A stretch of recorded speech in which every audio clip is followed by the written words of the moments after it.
2026 ஆரம்பமே ஒரு மிகப்பெரிய அதிர்வலியோட தான் ஆரம்பமாகி இருக்கு. இன்னைக்கு உலக நாடுகள் எல்லாமே ஆச்சரியமா பார்க்குற ஒரு விஷயம், சவுத் ஆப்பிரிக்கா எடுக்க போற அந்த துணிச்சலான முடிவை பற்றி தான்.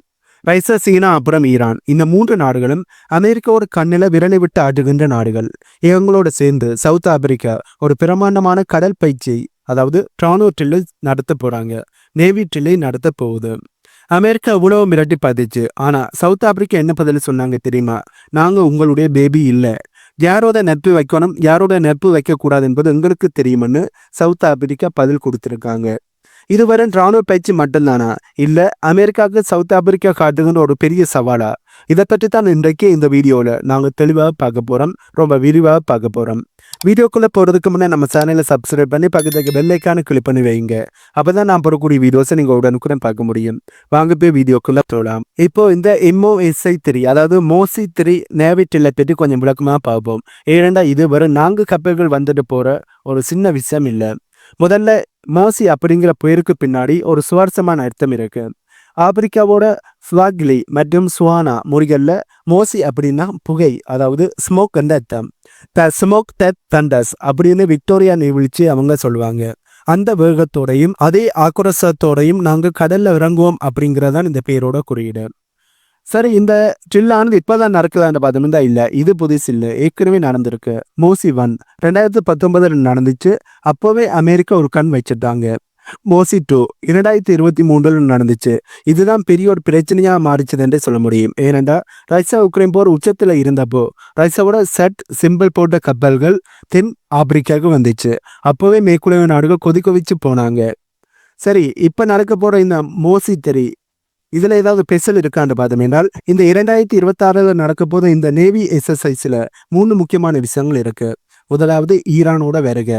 இதுதான் அமெரிக்காவோட தூக்கத்தை கெடுக்கிற விஷயம். ரஷ்யா, சீனா கூட ஈரானும் இப்ப சேரும்போது அது அமெரிக்காவோட எதிர்ப்பு, அதாவது ஆன்டி USX மாதிரி தெரியுது. அதாவது அமெரிக்காவை எதிர்ப்பதைக்காண்டி ரஷ்யா, சீனா, ஈரான், அதோட இப்ப சவுத் ஆப்பிரிக்காவும் சேர்ந்த மாதிரி தான் அமெரிக்காவுக்கு தெரியுது. அடுத்தது பயிற்சியோட நோக்கம் ரொம்பவே வித்தியாசமானது. அதிகாரப்பூர்வமா என்ன சொல்றாங்கன்னா, கடல் கொள்கைகளை தடுக்கிறதுக்கும் கடல்ல விபத்தை நடக்காம மக்களை காப்பாற்றுறதுக்கும் அப்புறம் ஒரு நாட்டு இராணுவம் எதமோட நாட்டோட எப்படி ஒருங்கிணைந்து செயற்படுறது என்பதை கத்துக்கிறதுக்காண்டி தான் இதனை செய்யறோம்னு சொல்றாங்க. ஆனா இது உண்மையான பார்த்தோம் என்றால் இன்னும் ஒரு முக்கியமான விஷயம் இருக்கு. அதாவது இப்ப அமெரிக்கா நிறைய நாடுகள் வெனிசுலாவோட கப்பலையும் ஈரானோட கப்பல்களையும் நடுக்கடல்ல வச்சு கடத்துறாங்க. அதனை கடத்திக்கிட்டு போய் திருடி கொண்டு போறாங்கன்னு சொல்ல முடியும். ஆகவே இப்படியான பாதுகாப்பு அச்சுறுத்தலானது இருக்கிற நேரத்தில் எங்களுடைய வர்த்தகத்தை நாங்கள் பாதுகாக்கணும் என்றால் நாங்கள் எங்களுடைய கப்பல் படியை ஸ்ட்ராங் படுத்தணும். இப்படியான திருட்டிலிருந்து எங்களுடைய கப்பலை எப்படி பாதுகாப்பது என்பதை பற்றி ஒரு ஒத்திகையைத்தான் இப்போது செய்து பார்க்குறாங்கன்னு சொல்ல முடியும். ஆகவே இதுதான் முக்கியமான காரணமாக பார்க்கப்படுது. அடுத்த 3வது முக்கியமான விஷயம், இது நடக்கின்ற இடம் தென் ஆப்பிரிக்காவோட கிழக்கு கடற்கரை ஓரமாக இருக்கிற இந்தியா பெருங்கடல் பகுதியில் இது நடக்குது. இதுதான் உலக வர்த்தகத்துக்கு ரொம்ப முக்கியமான ரோட். ஆகவே இந்த 3 விஷயங்கள், முதலாவது ஈரானோட வருகை, 2வது இந்த ட்ரில்லினுடைய நோக்கம், 3வது நடக்கின்ற இடம். இந்த 3 விஷயம்தான் இந்த ராணுவ ட்ரில்லில் இருக்கின்ற முக்கியமான பெசலாக பார்க்கப்படுது. சரி, ஏன் இப்ப சவுத் ஆப்பிரிக்கா இதை செய்வேன்ற கேள்வி உங்களுக்கு எழும்பும். சவுத் ஆப்பிரிக்கா இப்ப நான் அலைன்மெண்ட் அப்படிங்கிற கொள்கையில இருக்கு. அதாவது நான் உன் பக்கமும் இல்லை, இவன் பக்கமும் இல்லை, எனக்கு எது லாபமோ அதைத்தான் செய்வேன் அப்படிங்கிறது தான் இவங்களோட பாலிசி.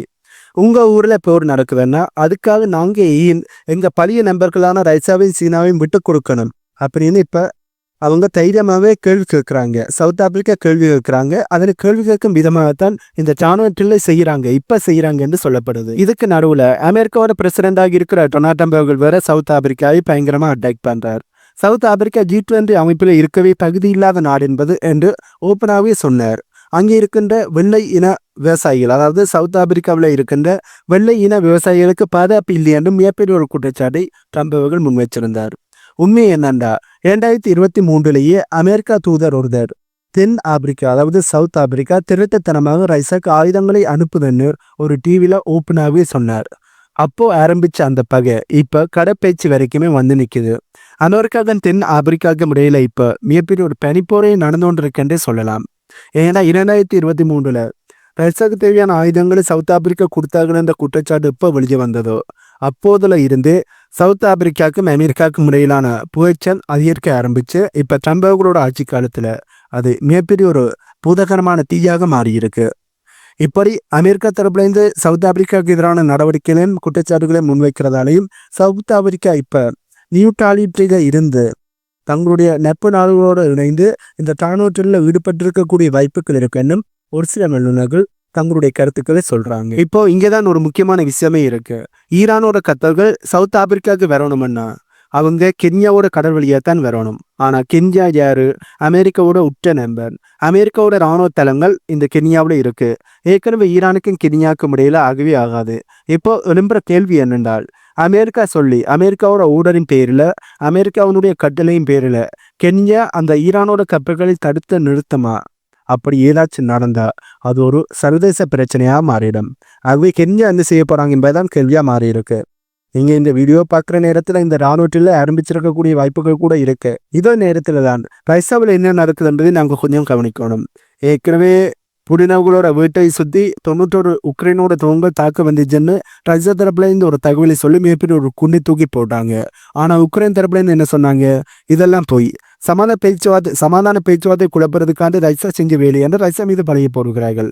ஆனால் ரஷ்யா தரப்புல இருந்து இதற்கான ஆதாரங்களை எடுத்து இப்ப அமெரிக்காவோட இராணுவ அதிகாரிகள்கிட்ட கொடுத்து இதற்கான விசாரணைகளை நீங்களே நடத்தி கொள்ளுங்கள் என்று சொல்லி அப்படியே இதை தூக்கி அமெரிக்க தலைவரை காட்டி விட்டாங்க. ரஷ்யா தரப்புலேருந்து வரும் குற்றச்சாட்டு முன்வைச்சிட்டு நிறுத்தி இருந்தால் கூட பரவாயில்ல, உக்ரைன் சொல்வதின்படி ரஷ்யா பொய் சொல்கிறார்கள் என்று மேற்குலக நாடுகள் கதையை கட்டி இதனை முடித்திருப்பார்கள். ஆனால் ரஷ்யா தரப்புலேருந்து இந்த குற்றச்சாட்டை முன்வைச்சது மட்டுமில்லாமல் அதுக்கான ஆதாரத்தை எடுத்து அமெரிக்கா கையிலேயே கொடுத்துருக்காங்க. இதனால இது உக்ரைனுக்கும் ஐரோப்பாவுக்கும் தான் மிகப்பெரிய ஒரு நெருக்கடியாக மாறி இருக்கு. அது மட்டும் இல்லாமல் இந்த ஒரு சம்பவம் ஐரோப்பா முழுக்க போர் பயத்தை தான் அதிகப்படுத்தி இருக்கு. யூகே தரப்புல இருந்து கட்டாய இராணுவ சேவை கொண்டு வர அளவுக்கு இந்த நிலைமையானது ரொம்ப சீரியஸா மாறி இருக்கு என்று சொல்ல முடியும். அந்த அளவுக்கு ரஷ்யாவோட பிரசிடண்டாகி இருக்கிற புடின் அவர்களோட வீட்டின் மீது 91 ட்ரோன்களை உக்ரைன் லான்ச் பண்ணியதுதான் இந்த போரினுடைய மிகப்பெரிய ஒரு திருப்பு முனையாகவும் பார்க்கப்படுது. ஐரோப்பாவுக்கு மிகப்பெரிய ஒரு பயமானது ஏற்பட்டதுக்கான காரணமாகவும் பார்க்கப்படுது. இப்படி ஒரு பக்கம் சவுத் ஆப்பிரிக்காவானது பயங்கரமான நடவடிக்கையில் ஈடுபடுற நேரத்தில் நாங்கள் ஆப்பிரிக்காவோட மற்ற பகுதியில் முக்கியமாக கவனிக்கணும். ஏன்னா இப்போ இஸ்ரேல் சொமாலியாலாண்டை ஒரு தனி நாடாக அங்கீகரிச்சிருக்காங்க. இதனால சொமாலியா பயங்கரமான கோபத்தில் இருக்காங்க. இதற்கு பின்னாடி டிவைட் அண்ட் ரூல் பாலிசியானது இருக்கிறதாகவும் நிறைய வல்லுநர்கள் சொல்ல ஆரம்பிச்சிருக்காங்க. இப்போ இஸ்ரேல் தரப்புலேருந்து சொமாலியா லேண்டு தனி நாடாக அங்கீகரித்ததுக்கான காரணம் சொமாலியா லேண்டினுடைய ஆதரவை பெற்று இஸ்ரேல் அந்த இடத்துக்கு வந்து ஏமனை கட்டுப்படுத்துவதற்காண்டி செங்கடலை கட்டுப்படுத்துவதற்காண்டி தான் இந்த ஒரு காய்நேத்தர்களை செய்திருக்கிறார்கள். இதனால இந்த சொமாலியா இந்த பகுதியிலையும் செங்கடல்லையும் ஏமன்லையும் மிகப்பெரிய ஒரு நடவடிக்கையானது ஒரு போரானது ஏற்பட போகுது என்பது மட்டும் தெளிவாக தெரியுது. இப்போ சொமாலியா லேண்டுக்கு இஸ்ரேல் வரும்போது ஈரான் சொமாலியாவுக்கு வரக்கூடிய வாய்ப்பு இருக்கு. இப்போ ஆப்பிரிக்காவை மிகப்பெரிய ஒரு போர் பதற்றத்தில் இருக்கு என்பது தெளிவாக தெரியுது. இன்றைக்கு நாம் பார்த்த எல்லா விஷயங்களையும் ஒன்றா சேர்த்து பார்த்தா ஒரு விஷயம் தெளிவாக புரியுது. உலகம் இப்போ ஒரு மிகப்பெரிய ஒரு பவர் ஷிஃப்டை நோக்கி போய்கிட்டு இருக்கு. இத்தனை வருஷமா ஆப்பிரிக்காவை வரும் கனிம வளங்களுக்காகவும் அடிமைக்காகவும் பயன்படுத்தின காலம் முடிஞ்சு போச்சு. இன்னைக்கு தென் ஆப்பிரிக்கா போன்ற நாடுகள் அமெரிக்காவுக்கு எதிராக நிற்கிறாங்க. அதுக்கு பின்னாடி ஒரு பெரிய ஒரு துணிச்சல் இருக்கு. ஆனா இந்த துணிச்சலுக்கும் ஒரு விலை இருக்கு என்பதும் குறிப்பிடத்தக்க விஷயம்.